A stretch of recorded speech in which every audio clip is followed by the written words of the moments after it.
લખતરના માલિકા અને ભાસ્કરાપરા ગામે કેવાયસી અને પ્રાકૃતિક ખેતીની તાલીમ યોજાઈ। લખતર તાલુકાના માલિકા તથા ભાસ્કરાપરા ગામે કેવાયસી તથા પ્રાકૃતિક ખેતી માટે તાલીમનું આયોજન કરવામાં આવ્યું હતું।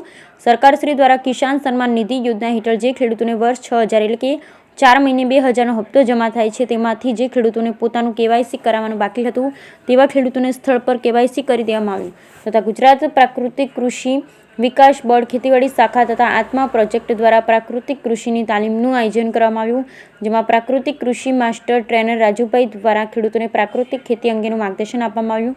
યોજાયેલ કાર્યક્રમમાં ગ્રામસેવક કરીમભાઈ ઉમડિયા, એને પરમાર, તાલુકા લાઇવલીહુડ મેનેજર તેજલબેન, ગામના સરપંચ સહિત મોટી સંખ્યામાં ખેડૂતો હાજર રહ્યા। Bureau report Jayendrasinh Zala, Lakhtar.